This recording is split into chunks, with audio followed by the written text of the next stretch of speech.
are here with our model site classrooms. We're gonna begin with panelist introduction. So I'm gonna start with Kara Westerman and let her have the mic, and everyone will introduce themselves today. Hi, my name is Kara Westerman. I am the essential skill teacher at New Palestine High School, and I have been working with Project Success. I believe it's been since 2018. So I've worked with them for quite a few years now, and I've learned so much, and I've been happy to be a part of this program.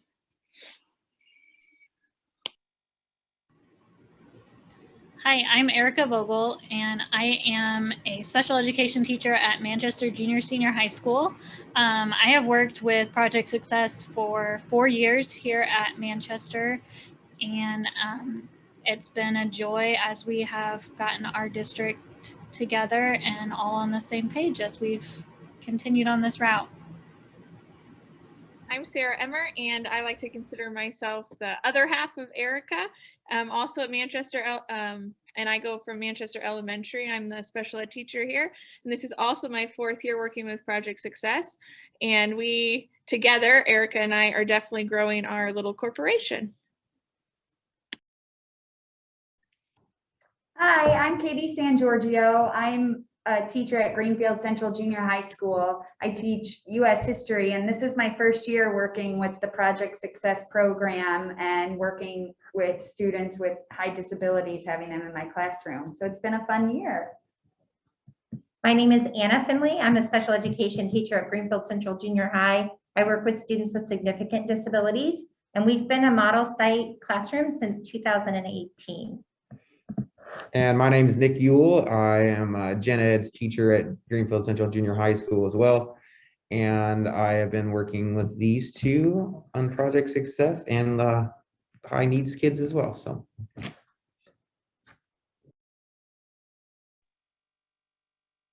All right, my name is Meredith Katie Merck, and I'm the director of Project Success. I'm joined by Heidi. Do you want to introduce yourself, Heidi? I'm Heidi Brett Baker, and I'm also with Project Success. Perfect. All right, so what we're going to do today is we are going to jump right into a panelist session. You will hear very little from Heidi and I, and you will hear a lot from our model site. So we will set this up so that each one of our panelists responds to the question. They will share it from the perspective of their district, from the perspective of their model site goals, and just the uniqueness of their own goals and their own systems that they're working through at the district level. Please know that all of their directors have been supportive and leaders have been a part of this process as well. We're just lucky to have our teacher panelists today. So we're going to begin with our biggest accomplishments. This year has been obviously unprecedented. 2020-21 will never be forgotten in the space of educators. But let's start with just some celebrations. What are the biggest accomplishments for you and your team? And please don't be humble, share those celebrations. And we'll start with you, Kara.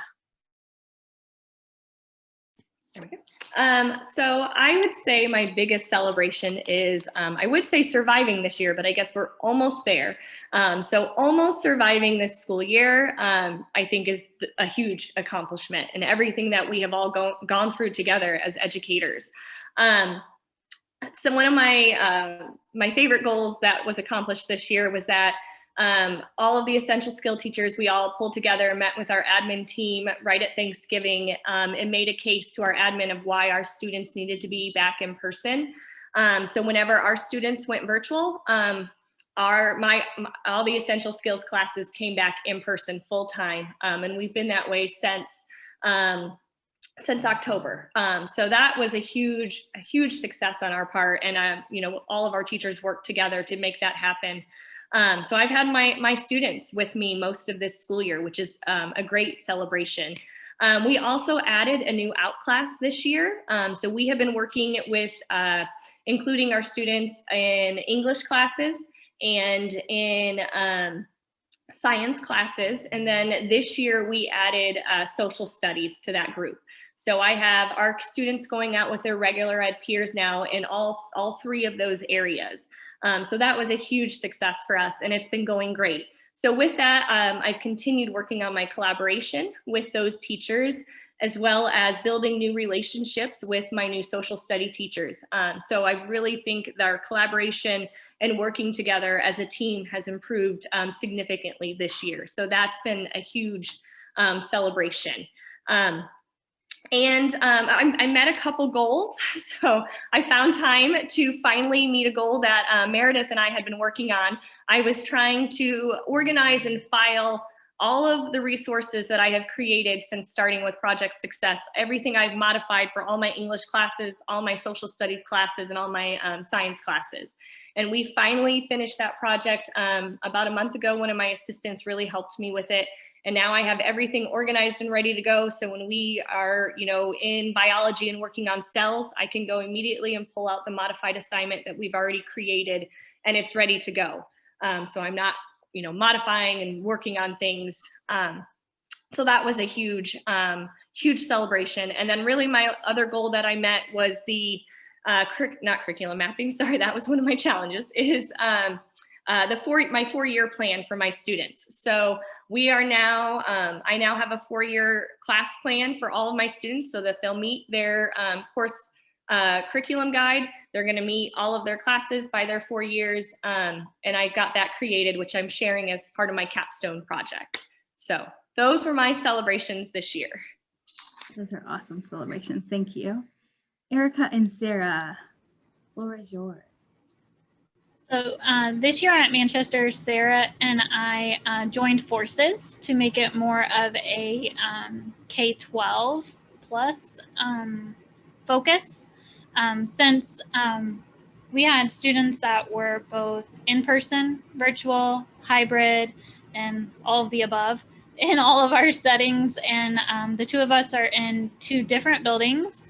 And then we also have a 3rd building that is our intermediate school.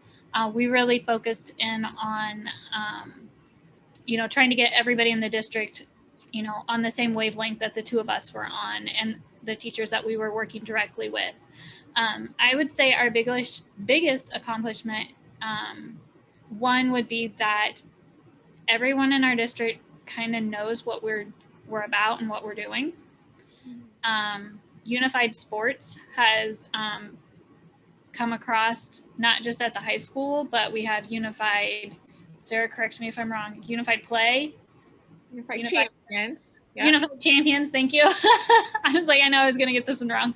Unified champions in all buildings, that all students in all buildings are participating in. That's a huge accomplishment for our small district.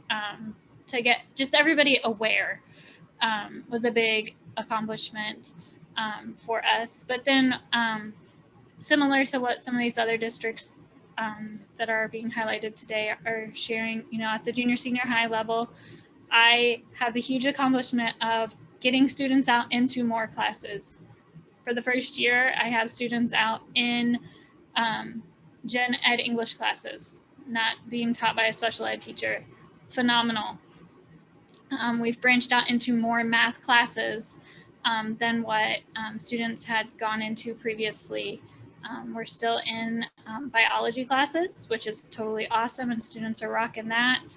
And then venturing out into more electives and more career center opportunities for students as well at the high school level. It has been really awesome, and just that collaboration with all the staff involved in all of those different things for each student is a huge piece for each of those students. So Sarah, do you want to share what else has gone on in the lower levels?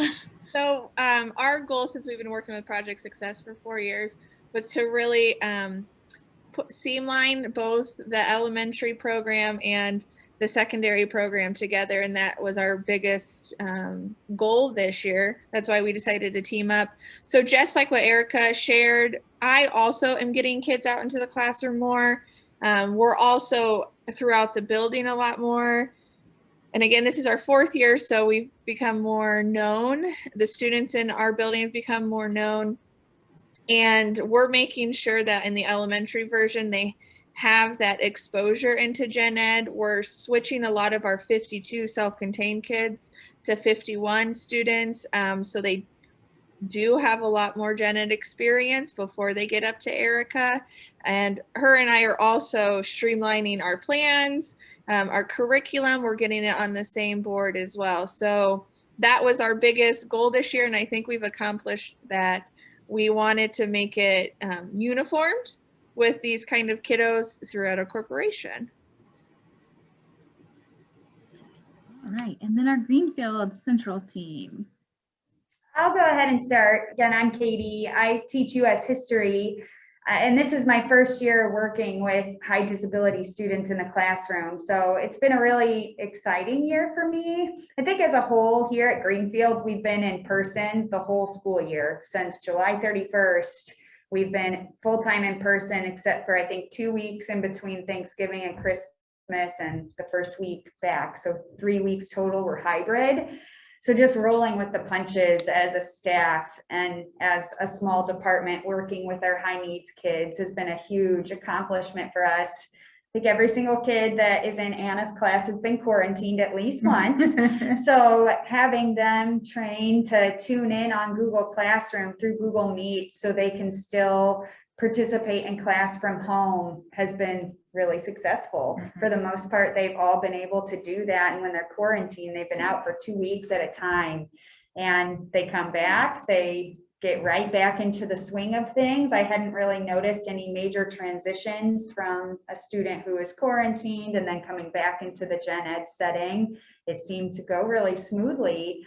On a personal level, when I started, since I've never done this before, I was obviously a little nervous with pandemic and not really knowing what to expect. So I relied really heavily on comparing and contrasting my US history standards and my content connectors.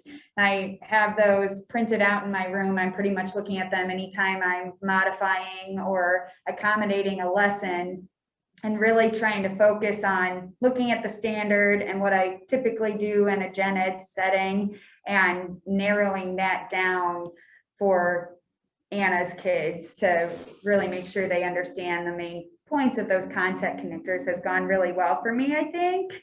It's also been really fun. They're such a fun group of kids that it's just a really nice, fulfilling part of the day.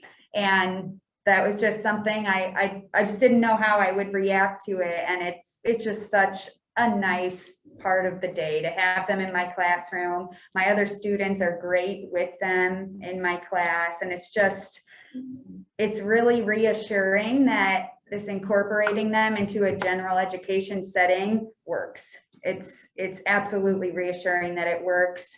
For them, it's helpful. For our general education kids, it's helpful. For teachers, maybe general education teachers that have never thought about having high needs kids in their classes, I think they should. I really think they should try it because it's so much more rewarding. It's really not stressful at all. We have a great team. We work really well together, so that alleviates all of the stress.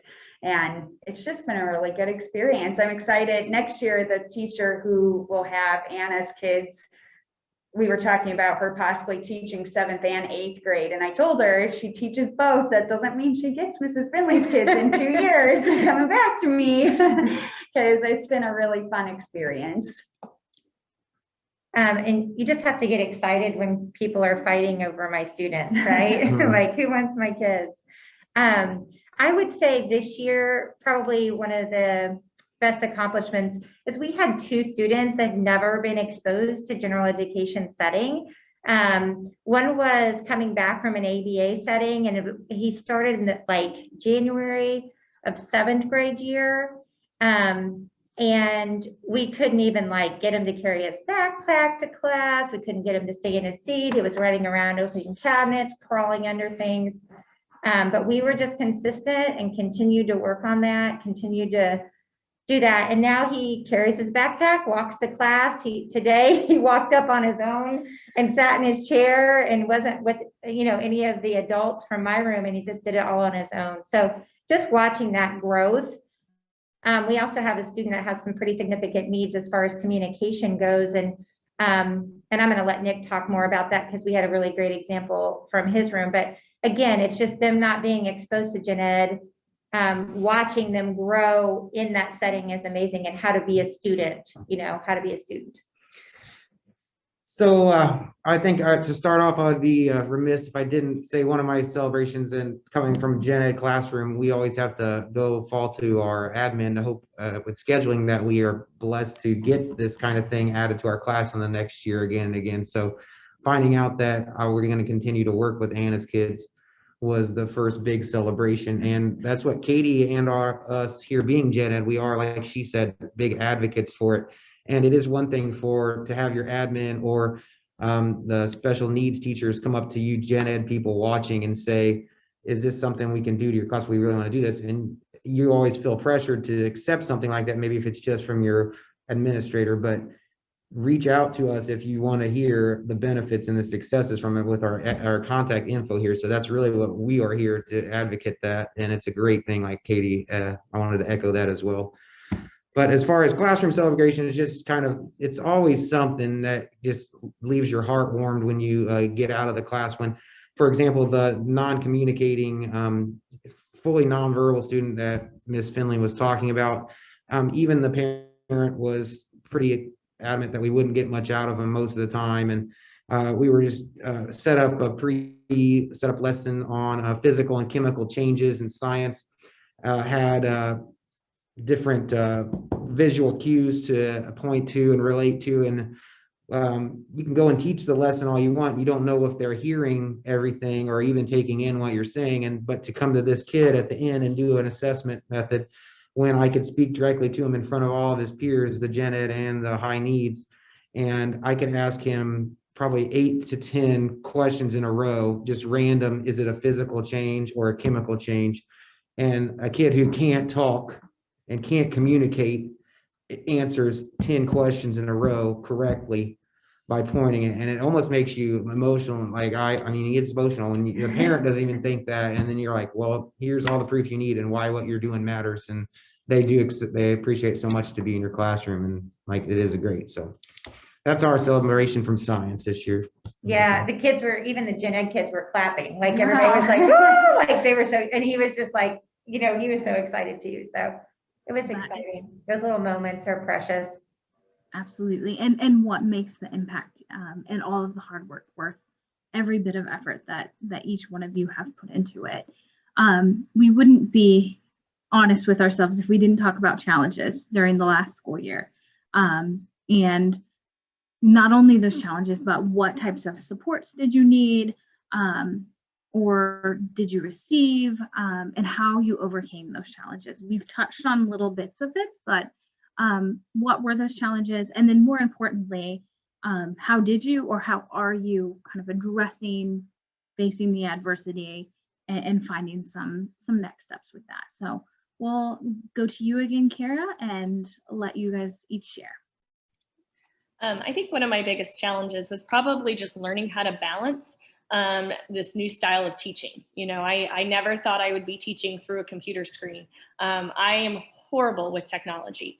It is not my thing. I'm still a paper and pencil kind of girl. My calendar is a paper and pencil. So I had all of these new things that were thrown at us quickly that we had to learn to do. And teaching my students through a computer and then having students in the classroom, probably I remember thinking back when we first started school and how overwhelmed I was in figuring out, how am I going to do this? How am I going to survive this year on top of all the COVID restrictions? And then, our added bonus in our district was we're under construction. So we had that going on as well. So there was just so much going on. But, now looking where I am today and how we're doing this, we definitely grew as a team. I have learned a lot. I'm starting to get better with Google Calendar. I'm learning how to use it. I was able to pull, resources were available everywhere. That's, I think, one of the biggest things that has been a help this year. You can look on Project Success website and there's a ton of things I can pull and I can use that's at my disposal. So that was a huge success or help. And then I had, my admin team, my essential skill teams, everyone really pulled together. I felt like supported each other. I remember Anna, we've reached out a couple times asking for help and support on this and that. So I just feel like that support is what helped get me through this. And then just learning that I can teach virtually, I can work with my students in the classroom. I think collaborating with parents is probably what really got me through with it. You know, understanding what they wanted from their kids who were home virtually so I could help meet their needs. You know, I was going to attempt to make everything virtual, but parents didn't want that. They wanted paper documents, so I started sending paper documents home. So just learning that balance, learning how to do it and figuring it out, and then having all of that extra resources available to me at my fingertips is really what I feel like got me through and taught me how to balance all of this. Thank you.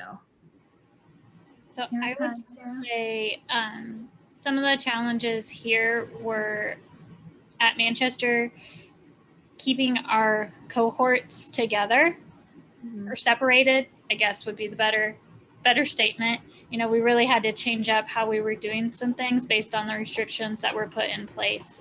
Not that anybody else didn't have to change stuff because of COVID, but it really kind of caused us to really think about, okay, we've really been trying to get our students out more, but we're going out for this student for 10 minutes. Okay, but because of COVID, is that 10 minutes really the benefit or is that not the benefit? You know, is that going to be a bigger hindrance or not? You know, and really having that conversation with staff and family and, you know, everyone about, you know, is that really going to be the best use of everyone's time? And is that going to get the best interaction? If physically going out isn't going to get it, how are we going to get it virtually? How are we still going to get that student the exposure while not physically changing the location for that student? Because even at this point in the year, I still have 4 students that are virtual students and have been the entire school year. You know, like how do we increase their exposure to different things, you know? And how do I let go of, okay, maybe I really feel they need this, but family is at this point. You know, how do you weigh out the difference? You know, that's been a big challenge for me, you know, especially at junior, senior high level here, where we're changing classes every single period.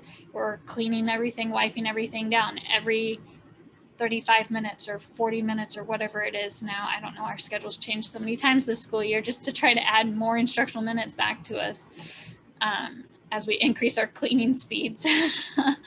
But how do we keep those groups and the health of our students, you know, at the forefront, especially when a lot of my students are higher risk for, you know, medical complications, you know, even in a regular year. You know, and then getting really creative with how we collaborate with staff, because just like students, not all the staff could get together and collaborate. So how am I collaborating when maybe I used to be able to run down the hallway and touch base with like 4 or 5 staff in a morning before school started, before my students got here, or right after school? That's not happening because we're all wiping everything down like 50 times a day and we don't have time to touch base in that wipe down time. You know, like how can I better institute that collaboration that we need? You know, like we got a little more creative with sharing our Google Classrooms, and not just sharing it, but knowing how, knowing what it meant, not just putting it up there and going, yeah, I got your link to your Google Classroom, but I don't know what this means that you posted up there, or how I got access to do what.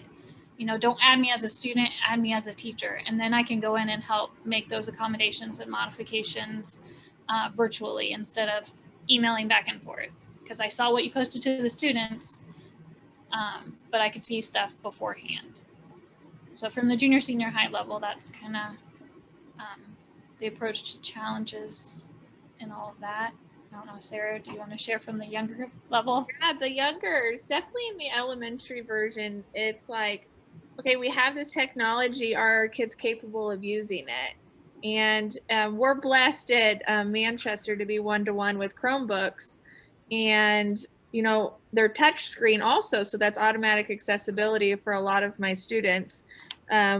We also have a Patents AIM grant that we work with, so we're able to push out more support throughout our technology base as well. But a lot of teachers struggled with, and you know, and myself, how do I make this technology accessible to our kiddos? So, and are they capable of doing it? And that was our biggest challenge. So Eric and I worked really close together on, hey, how did you make this work for your kids? What supports did you give them technology wise? And I was able to push out to teachers like, you know, these are common accommodations, and you know, this is how you can make it a technology accommodation. So that was a big challenge definitely this year, and I think it was for everybody. You know, how do we make technology work, especially for our moderate kiddos? How can we still keep them engaged, and how can we still keep them learning? And how can we still get them out into gen ed? And how do we do it digitally? So that was definitely our biggest challenge that we worked on, and we were able to get a lot of support outside, and being blessed one-to-one and being part of Patents AIM grant that also really supported us as well. Well, and I think the other piece, as Sarah was talking, was having that bridge of explaining all of our technology pieces to our parents. Yes. You know, as we had kids that were either quarantined, or they were a virtual student, or they were a hybrid kid for a little bit, or, you know, whatever they ended up doing throughout the year. The kids knew how to do it, but the parents were the ones that were afraid, you know, and so you do like your cheat sheet of technology. No, this is how your kid gets in. They know how to do it. Just open the screen and hit the QR code, and then they're good to go. They know what to do. They know the steps to go. Mrs. Emmert's got this set up. Mrs. Vogel's got this set up. Their classroom teacher has this set up. They know what buttons to push. They'll be fine. You know, like it'll be okay. Just get them started. Hit the power button for them. Definitely the confidence for the staff and the parents on the technology, because they are very capable of using it. Yeah, that was definitely a barrier we had to come across. Yeah. So sometimes we created visuals for our students, and sometimes we created them for the adults that were working with them.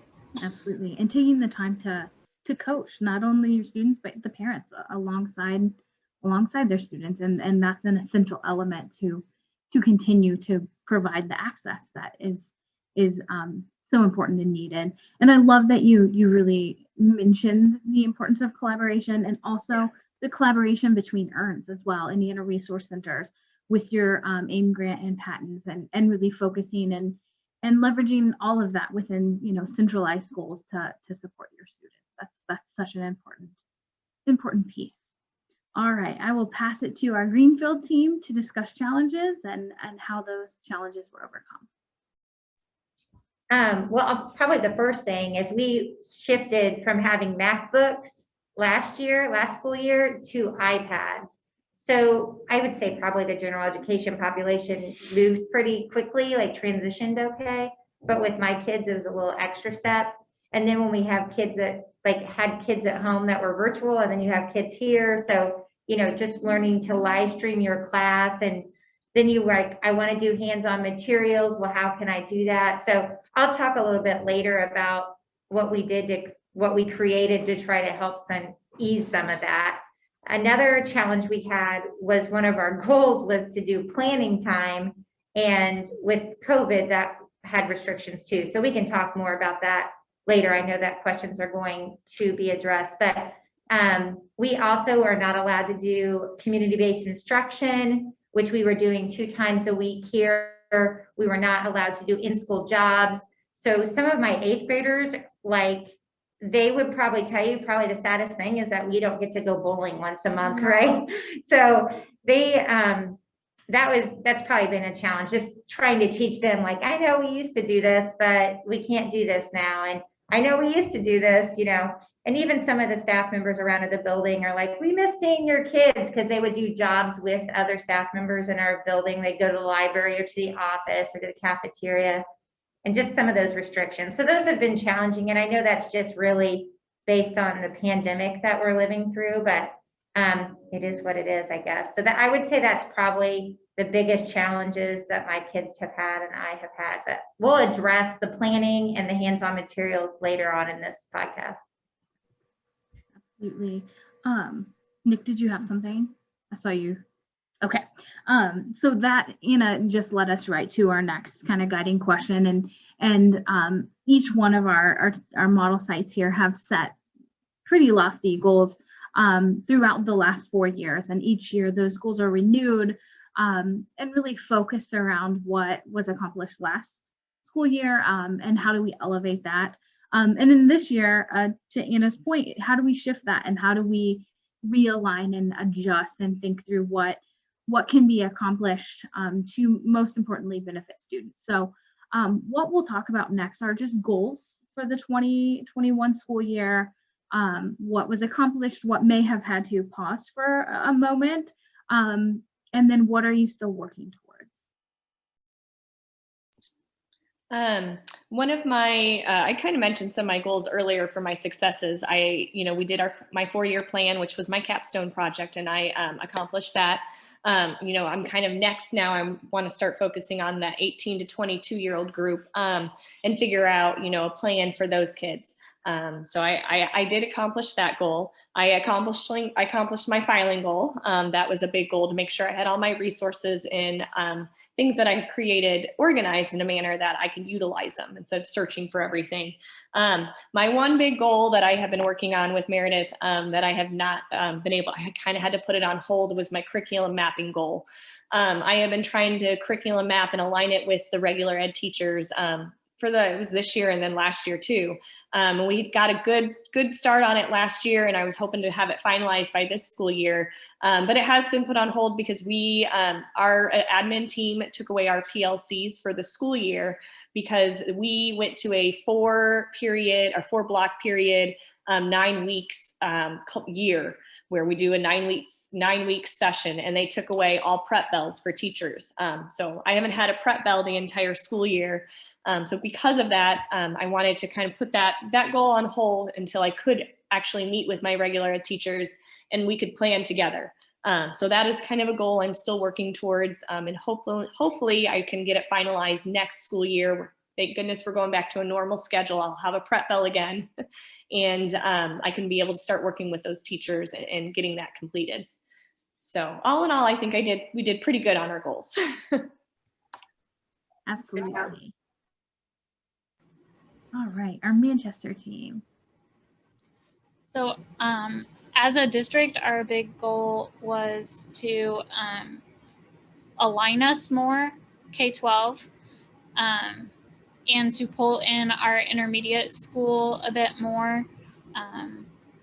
That was really our big goal, and to get our more of our universally designed strategies out there for others to know, to kind of tie our AIM grant and our project success model site strategies that we're using within both, out for more to see, so that they don't view it just as, oh, that's the special ed thing, or that's the Sarah and Erica thing, but that these are things everyone can do.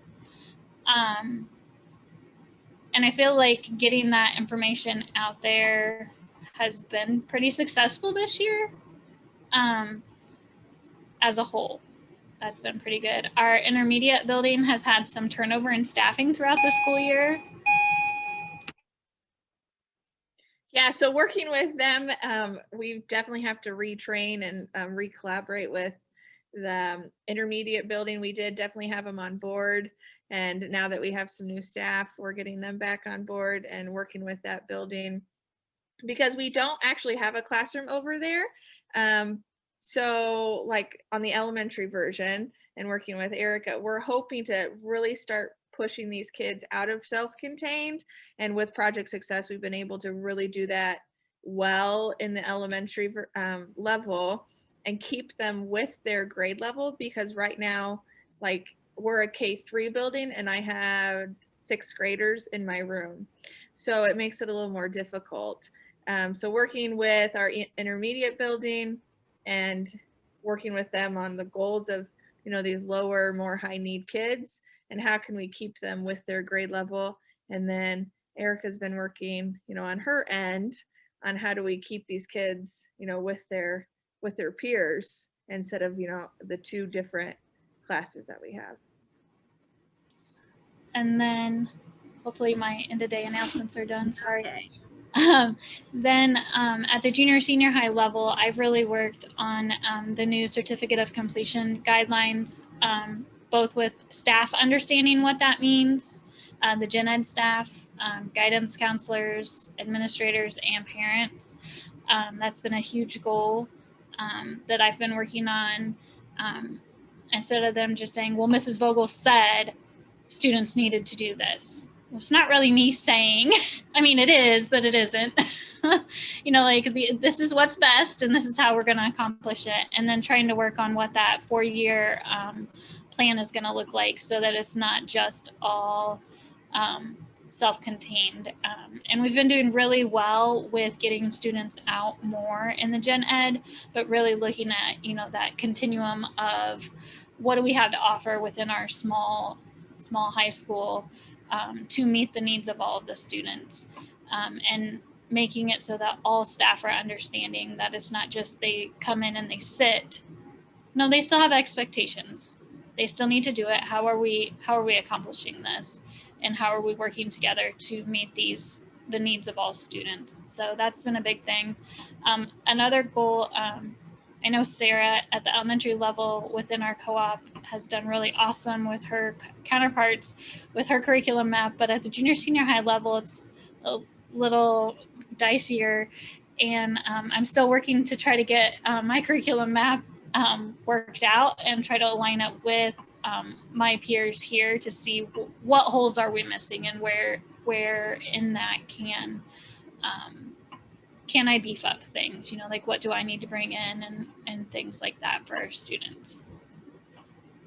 That's so important that you mentioned the continuum of services and that intention, the intention of your messaging, the intention of your scheduling, the intention of communicating back with parents are all just such an important piece and such a very strategic way to just keep everyone informed and continue that message forward.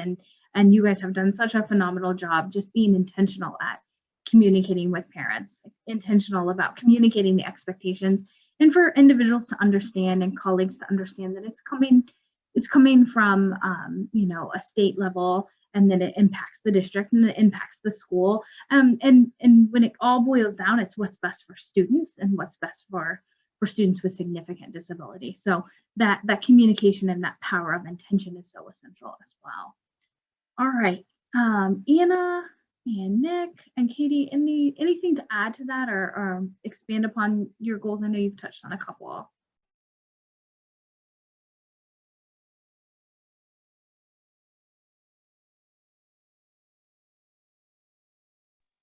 Oh, and I think you're on mute still. I thought Nick. I failed my job. It's okay. It's okay. It's not a virtual training until someone talks on mute. Usually it's me. All right. I was going to make an office reference. You know how they cover Michael's, make sure he doesn't say the wrong thing and then they unmute him. Okay. So anyway, our goal this year was to plan. I'm sorry, our goal was to plan and to have time to plan prior to, so we would have things kind of better for the kiddos. And we were supposed to meet quarterly before each time. So we were able to do that before the first quarter because we were on summer break. We actually got subs for the next quarter, but then after that, we weren't able to get coverage for our room. So our administrators are behind that. We do have time, a little bit of time during PLC, but we have other, there's other things going on that time too. So really, that was probably our goal. And we came up with a few solutions for that. And we can talk about that as we talk about the next question. But really, that was our goal, planning. Perfect. Thank you. And so let's just jump right into that next piece. We want to talk a little bit about collaboration with colleagues and knowing, some of us have been in person, as Greenfield has been for the majority of the year, others hybrid, others, back and forth and based on just district or safety needs. So Discuss collaboration, and then how it's changed and what has gone well and why, or maybe some areas that you're just continuing to, assess and figure out some next steps. Okay, with collaboration, this is an area that I feel like my team at New Pal has greatly improved upon. Thinking back when I first started working with Project Success in this program, and getting our kids out into the general ed classes, it was always me begging the teachers for materials and making sure they, I have what I needed. And most of the time I never got it, and I was always modifying quickly on the spot, trying to get activities created so that my kids could participate alongside their peers. So the first few years were a struggle. Now where I am today, one of my teachers who I've been working with from the beginning, our very first day, remember our classes switch every 9 weeks. So our very first day of our second time we were in this class for the 9 weeks session, she already had the Canvas page set up for all of my kids in the room, and I was already on Canvas, and she already had she had given me teacher access, so I didn't even have to remind her to do that. And then she's been checking in on me. So she'll come down to my room and check in and say, hey, do you have everything you need for this class? How we're doing? So I've really worked hard on building those relationships with my teachers and, getting them to understand my expectations and what I need from them to be successful. So, I need that work ahead of time. I need to have it prepped and ready so that my students can participate in class and be an active members. So I feel like throughout the years, and they know what I want from them, I have seen a lot of improvement. And now I'm kind of starting that with some of my new teachers that I'm working with social studies. So I've got that built up in science and English, but now I'm kind of restarting again with social studies. But, I can see where it's taken me with the other group of teachers and where I'm going to be with social studies once I work with them too. So I think that's really what's changed for me is the improvement and how teachers are really understanding my expectations and what I need from them. Absolutely, and just sharing those expectations and making sure that they're in place ahead of time. And that's something you and I have talked about a lot, so that you can be as successful as possible setting up and supporting. All right, Erica and Sarah, do you guys want to talk a little bit about collaboration, obviously between the two of you, but beyond as well? So I would say at the junior senior high level, this last year, it has gotten a lot better. Honestly, I think having to shut down last spring really forced everyone to kind of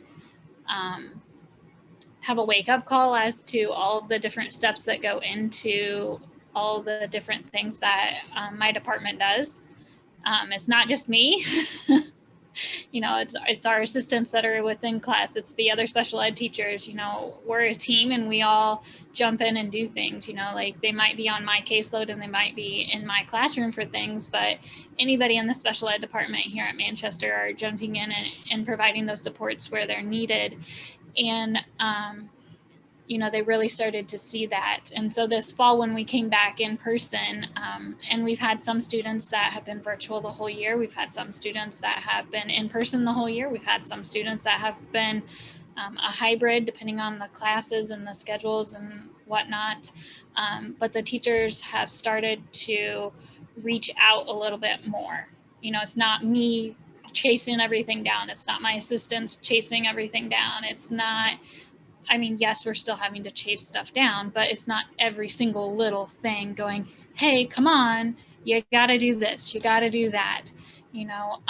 We have binders with accommodation sheets in them for every single student that has an IEP in our junior senior high building that every single staff member has. They only get the students that they have in their classes. It's organized by period for them. And so I have teachers that are emailing me now going, hey, I looked at my my class list and I noticed on the caseload list that I'm missing this student, and this student from this class period. Did that just get missed, or did they move, or what happened there? And I'm like, oh, thank God you noticed. We just made a mistake. We couldn't figure out which teacher we missed. Thank you for reaching out. Thank you. It's not special ed, always going out and providing all of that, because it's a massive job to make sure all of that gets out for all students everywhere, and we want to make sure it's confidential, so we've got all of our confidential files that we do. But they're taking ownership and reaching out and asking those questions, you know, along the way here. So. Yeah. Erica and I definitely have great like collaboration between each other. And that was when we first started Project Success. We wanted our two programs to be aligned because they were not. So we've just, you know, we've built upon that the last 4 years. But within my building, what has changed also, it's no longer just like your self-contained classroom. I'm now part of the special ed like community as well.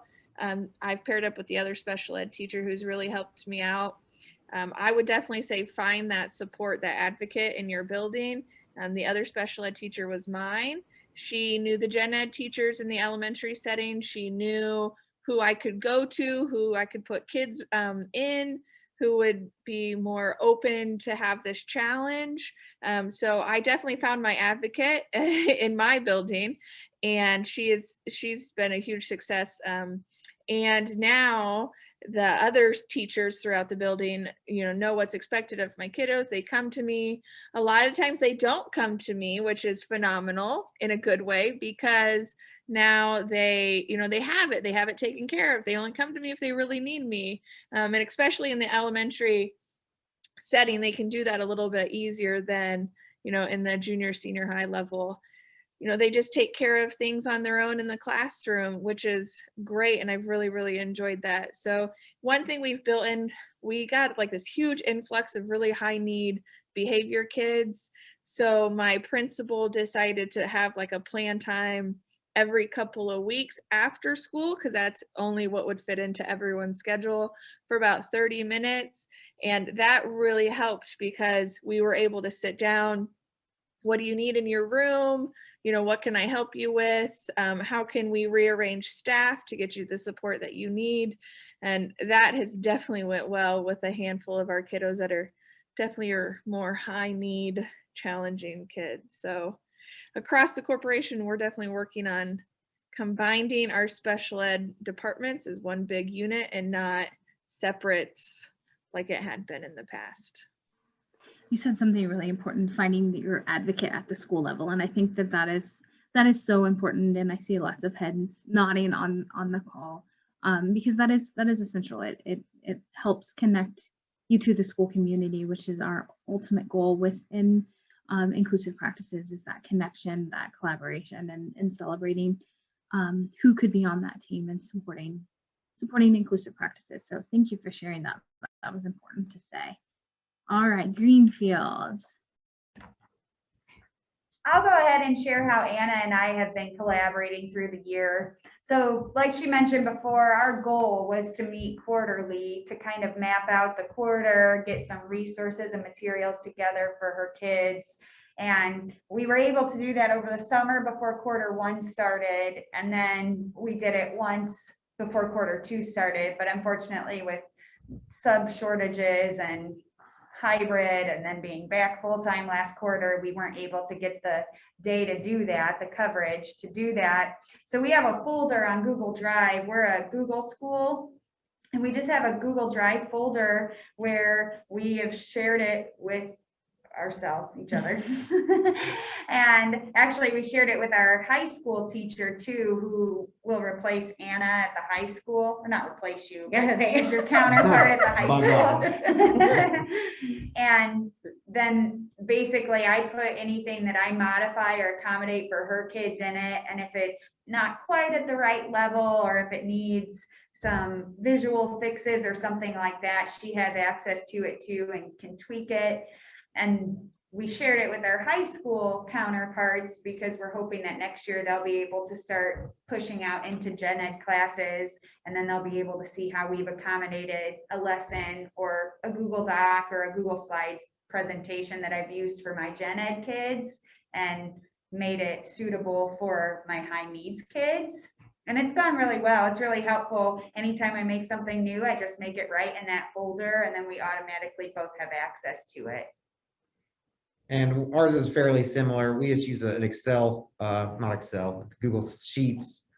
And it actually started off purely for our science department, and then we added Anna in on there. So what we would do is we go through and do our curriculum map from start to finish. We put the assessments of all sorts in there, whether it's just formal or informal, reading selections, whatever, and a hyperlink them, and then she can click on what we're doing and look at it. And I like to try to help, but as we all gen ed teachers know, you get psycho busy sometimes and you can't alter all the stuff yourself. So Anna can hop on there and add visual aids and any kind of help and alter, and we collaborate as we walk through the hallway or blasting through it or whatever. Like, should we add this? I'm like, oh yeah, it's a great idea. But we can all access all the documents, and it's even warped into a lot of.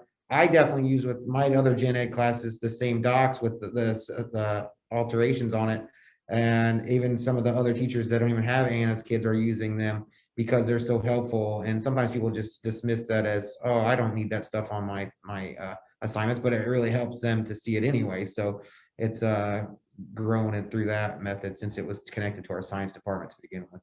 Yeah, that's really helpful. Kind of piggybacking off of what Nick said. If I take a graphic organizer that I'm using for the Civil War for my gen ed kids and then make a modified one for Anna's kids, I will take the pictures or the visuals that I have in the graphic organizer from the graphic organizer for Anna's kids and put them in the Google Slides, or if I'm doing a YouTube or a screen recording, I'll incorporate those pictures.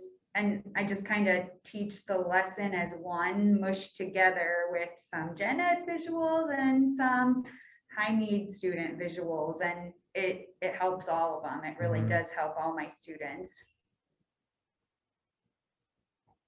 Perfect. That's a great example of, universal design for learning, when we plan to meet the needs of all from the beginning, and making sure that there are visuals and making sure that we've allocated for that. And then the communication between each of you is really important. That just brings it all together with different perspectives around the same objective. So I think that was a really important piece as well. All right, so our last question today will really focus around inclusive practices and virtually, if that was for your district. I know that that's different district to district, but so inclusive practices will look differently across this group of individuals just based on the instructional method. So if you wanted to talk about inclusive practices, what that has looked like, but mostly if we could focus around the impact on students as well, because I know each one of you have some big celebrations around that. I just wanted to add too, I was looking through the Padlet over the weekend, and Anna, I looked at your guys's your tool that you posted on that for how you guys collaborate, and I'm planning on proposing that to my teachers as well, because I thought that was a great resource and a great way to find a way to work together and to plan, because as teachers, it's nearly impossible to have your own planning time, let alone planning time with multiple teachers. So props up. I thought that was a great resource, and I'm excited to kind of take it and see if my school will be open to using something like that. So good job on that, you guys. Within virtual inclusive practices, so I had 3 virtual students this year, and we did, sometimes I had to, in the beginning of the year, we had to go back and forth between virtual and in person, and then our team fought to make sure our kids would stay fully in person from Thanksgiving on for the rest of the school year. But how I adapted that is I really just, I kept trying to teach all of our main classes, virtually with our students when we were home. And then for our kids in person, I had to learn, again, that balance that I worked on, because I wanted to do everything with my kids and try to keep it the same. And then I realized I couldn't do that. I couldn't do everything that we do in the classroom in the virtual setting. So I took kind of our main classes, so their English classes, their science and social studies classes, and we taught virtually, whether that was me standing in the classroom teaching, or I would take my computer with me to class and set it up so that they could virtually see the teacher and be a part of class. So I just try to incorporate it into our normal routine as much as possible. Again, you know, my parents requested, I worked with my parents, they requested paper documents. So I sent home every worksheet that we did in the classroom was sent home to the kids. I had to do a little bit more modifying sometimes because I didn't have, you know, assistants there working with the students. So I would kind of modify the worksheets a little bit more to assist them to do it more independently in the home setting. We really try to keep it as typical as their day as possible. My district gave us earbuds, so I could wear earbuds in my ears while I taught. So I could be teaching a class and they weren't hearing the computer screen talking out loud, but the students were hearing me. I think that was also a challenge. I don't know if many of you have experienced that, but I felt like I had people talking in my head and then people talking in the classroom. It was like sensory overload for me. But I got better throughout the year with working through all that and teaching my kids to mute themselves. That was a huge thing. So yeah, I think, you know, really just trying to keep their day as normal as possible and trying to work with them, you know, either in my room or bringing them with me wherever we went. So they were part of their classroom. That's kind of how we did it with this year. Thank you. Thank you for that. Erica and Sarah? Okay, so for the students that I have that are virtual, most of them, or at least the ones that are still virtual, most of them join me for a virtual meeting every morning, or almost every morning. And that was a very big struggle for us at the beginning of the school year. That some of the families didn't understand the point of it. Why was this important? You're sending home work, we'll do the work, whatever, you don't need to see them. As they got rolling and they were having more and more questions about their schoolwork and things, I was like, okay, this is the time where I'm going to be teaching your kid. Get them on their Zoom meeting. That kind of helped out a little bit for some of the families. Some of the kids are jumping into Zoom meetings within the Gen Ed classes that they are joining. And are participating that way. But all of our students at the junior, senior high level are using Google Classroom. And so that's how we're communicating everything. So their assignments are put up on Google Classroom, things are sent that way. But then we also have some families that they needed, maybe not the families, but the students need hands-on materials. So I'm printing out and sending home the hands-on materials. So we have weekly drop off and swap out times. So they're still getting it virtually. They're getting the digital access, and then they're also getting the printed off access. But not all students needed the hands-on access. They were able to access it through their touchscreen Chromebooks, and or their families felt fine doing it that way. A couple of them, it was more the parents didn't feel comfortable doing it online, not so much the student.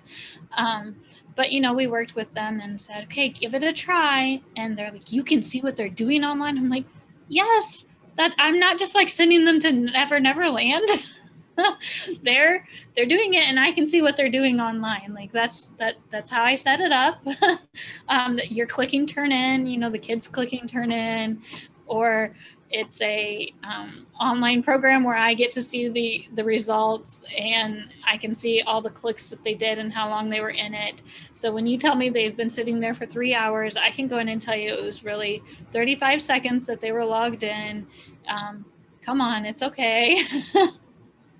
And just kind of that communication was huge for all of that virtual stuff, you know, whether it was with the Gen Ed classroom or with just simply with participating with me in the special education classroom.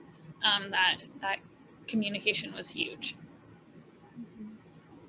And we have been in person since day one, since in August, and we have not closed down. We've had a few kids that quarantine in and out, but we have been in person the whole time, minus a few kids that have chosen to be virtual.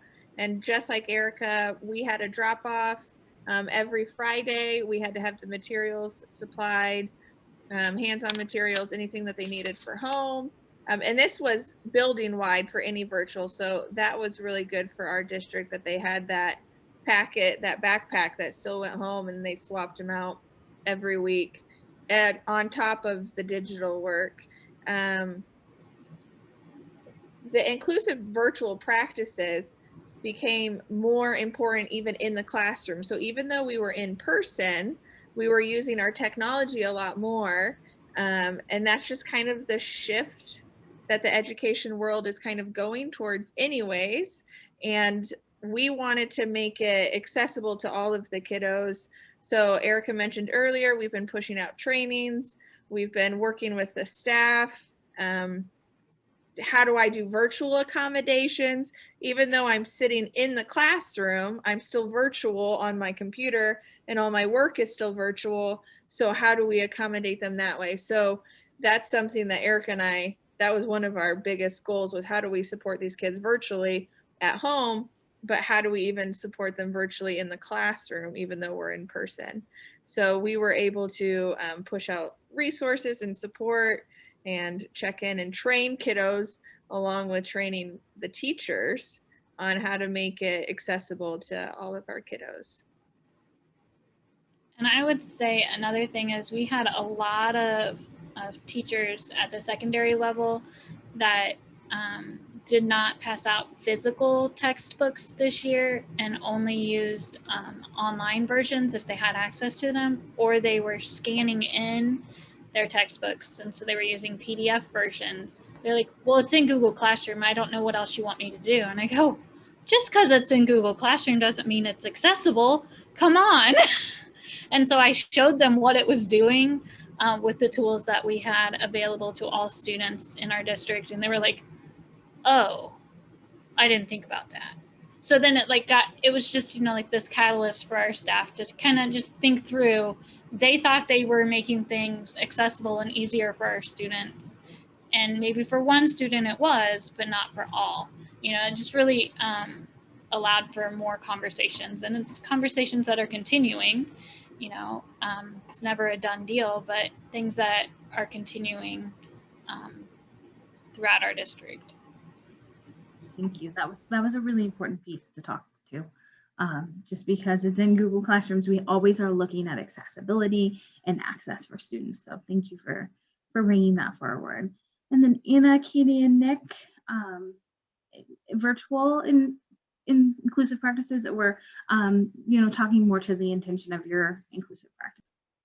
So really our biggest thing as far as virtually, like when we were going hybrid and we were having kids go quarantine, like we tried to get, we figured out we needed to get some kind of system so the kids could have hands-on materials.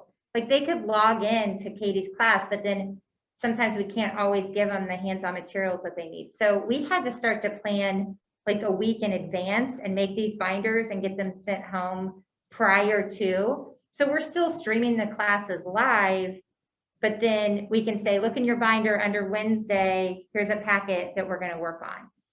We did have some slides and things online, but it's not always best for our kids, I think. So this way they would have that hands-on material. So we would just plan a week in advance. And I put some materials in there, like how we kept track of all that, like a checklist and kind of just Monday through Friday, all the subjects were in there. So if people have questions about that, it was a lot of pre-planning because I'm not usually, and you can't really, this has been probably back to a challenge, but in our classrooms, it's like, oh, they didn't get that.